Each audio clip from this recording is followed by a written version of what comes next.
Hello guys and welcome to today's video. We're going to do a nice quick summary of basically day one, all what I've done in day one. I'm going to showcase how much progress basically you can aim for, and obviously you can do better if you have obviously a bit more time on your hands and a little bit more preparation. But I'm going to go through everything I've done, that is the Artifact Compendium, the Wheel of Destiny, you name it, everything, and give you guys obviously a little insight for some future content coming on soon.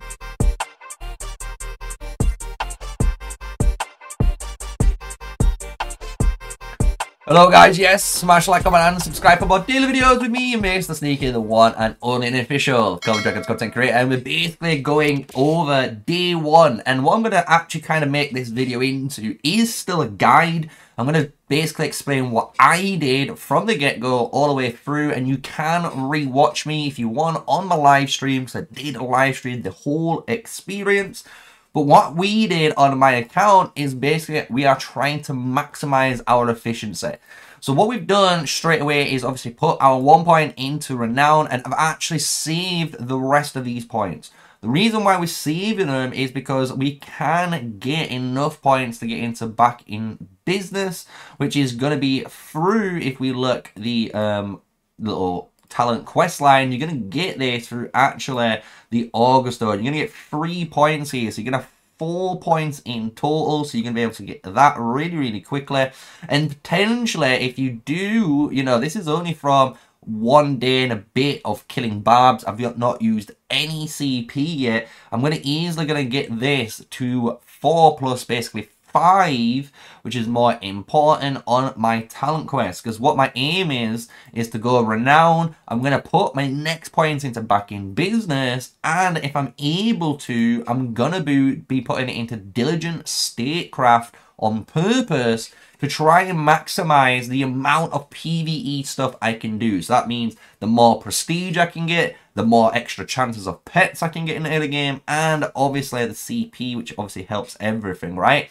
Why am I doing this? You're probably wondering, and it's because when we go down further in the line, you're going to get the Finish the Ogstone stand stage of Land of Ice and Snow and the Great Deeds, right? And when we look at down here, basically at the Land of Ice and Snow, which is the one with the big talent increase, you're going to get access to the new passes.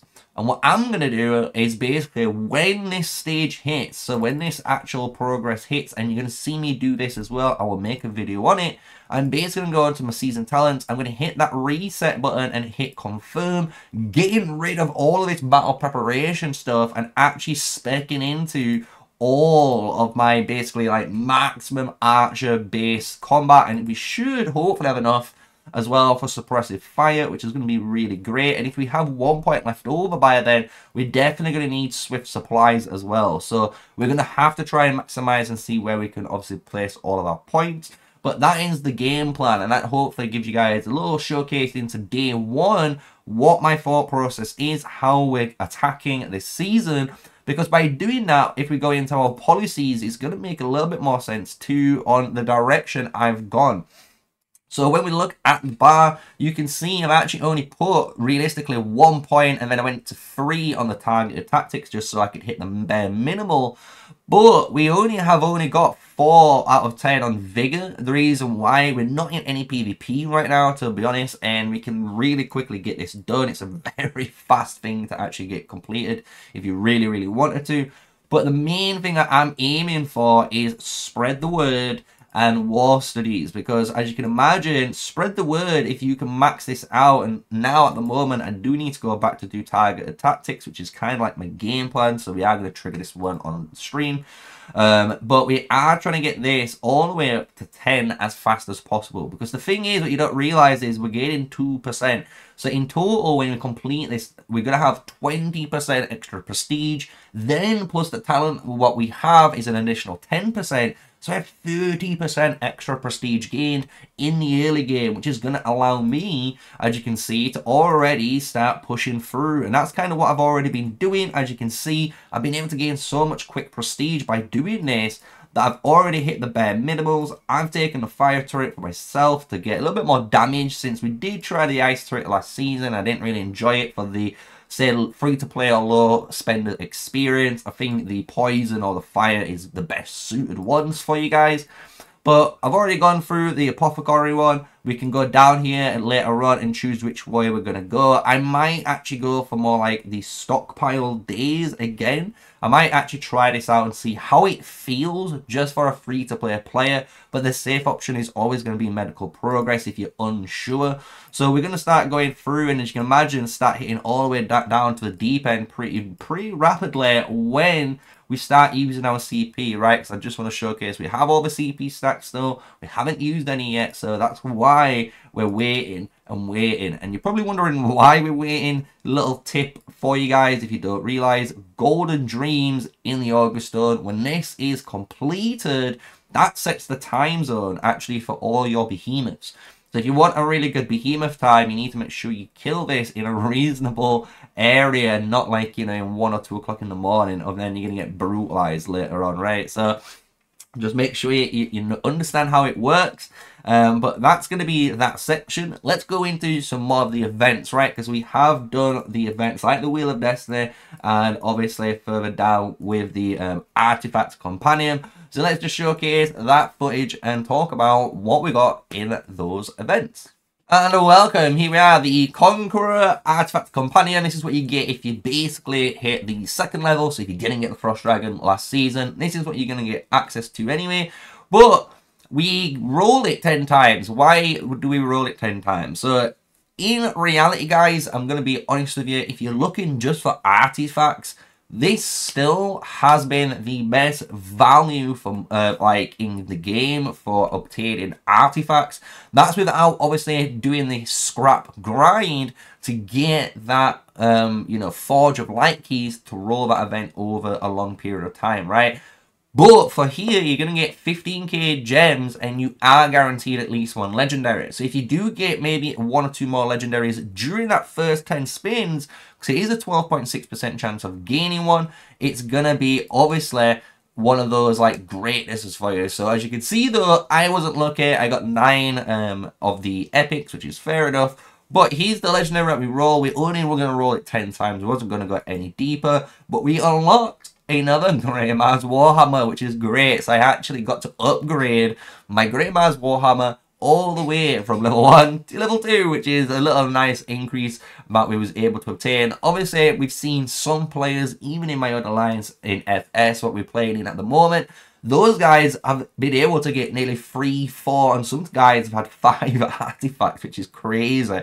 Look, so obviously it's pure luck. You are guaranteed, if you do spend a full 30,000 gems, the ability to get 2 legendary artifacts. It's still better value than the Riches of the Forest and the Forge of Light events, if you guys are wondering. So I hope you guys check it out. It's a nice little event. That's what I got on mine. So let's go into the next event though, so we're not taking too much time in this video. And here we go, the Wheel of Destiny. So this is one where, obviously, I was hoping in 40 spins, because I think 40 spins is a really good value of being able to roll it. If you're wondering how you can do that, I basically just buy the 20 tickets for all the gems, and then just get the next 20 from the bundle itself, and then you're good. Spin it 40 times, see what you get, because on average, you do tend to get at least two of these guys, like, unlocked. So, obviously, I'm hoping to unlock the Bertrand and the Tohar. I'm not going to lie, this was a little bit shady when we was doing it on the live stream, and we was getting, you know, raising eyebrows while we were going through it. But this is going to be a little bit more sped up for you guys, so you can enjoy it a little bit quicker. But as a little, you know, spoiler, and you might have known from playing or watching the live stream so far, we was able to obtain Skullgirl. So that is one hero that was kind of, I would say, upset of obtaining. The only reason is because I do have a 5511, and I really don't have that plan, as you can see here, to try to make her awaken as of now. Because I'm not going to lie, I think my infantry lineup when we go into the account is actually pretty fine. I'm pretty good, right? So I wasn't able to get her, so now we're going to be spinning again, and hopefully these next 20 odd spins is going to get us the mage heroes. And obviously we are going to be able to unlock one of the mage heroes without spoiling it for you guys. And I've already, just to showcase some willpower, I have been or well, I had to waste a little bit of CP, around 200 CP or so, in order to test this hero out, right? In order to see how this hero would work with other mage heroes. I've done so much testing on like just seeing if this can trigger off this without any like major talents in the, you know, works, right? And I do have that video coming in the future, as you can imagine, so look out for at least one of the, I would say, guides of the mage heroes while I wait for more information on the other one, because I didn't obviously have been able to obtain them. So I was kind of like, it is what it is, but we're still spinning, as you can see. We've got 10 spins left, and this is what I was saying. It seemed with shading, I didn't know if I should do just 3 spins of 3, or should I just do 2, 2, 2, 2? I didn't know, right? And the thing is, I was getting generational 2 hero tokens, which was nice, a bunch of resources too. I was going to be happier, to be honest, if I was getting a bunch of 15-hour speed ups. But there we go, we unlocked the golden child there without spoiling it and dragging it out too long. So we have in the actual game now Bertrand, and I was able, as I was explaining to the guys, to get him straight away to at least 5-1, and I've keeping him at 5-1 on purpose because I do want to test, and as you guys have heard already in this like prior bit, how this skill actually works. And I actually have done a lot of testing in that video, and even guide on what builds I would recommend testing him out on, and just giving you guys a raw opinion on him. It's coming out very soon, so just look out for that. So we've got Bertrand, we do have players even in FS with Tohar, and they've got him maxed out Awakened, which is crazy, I know, but a lot of players are in agreement. If you are going to use Tohar, this guy being Awakened is what you need, just because of the raw stats. It's the payoff, basically, for doing it. So we'll see if he's going to be good with what heroes, and I'll obviously give you feedback on that and what builds those guys will run in. I personally will see more of a magic, you know, build with maybe the support tree as the secondary with only like 17 points in it. We'll see if some players recommend the support tree and then go magic afterwards. But honestly, I think from looking at it on the live streams, I really didn't like the support tree with Tohar. So that's all that covered, right? So day 1, we've done really good. As you can see, we're basically waiting on, this is kind of like the morning after of day 2 for my CP to recover. Once I've done that recovery, I'll be able to obviously keep cooking my heroes. If you're looking at what heroes I'm using, I've got basically my mage combo here, and I'm prioritized trying to get Lilia or level 40 first, because she's my only obviously main hero that's awakened. So trying to get this is really important for my account. But I am using like Madeline Garwood for a major tank combo. I'm using the Syndron and Freyga as my major archer combo for now, and I do plan at some point in time like leveling up Kanara, but I'm gonna have to figure that one out, how I'm gonna do this. But I'm gonna have to bring Kanara into the game.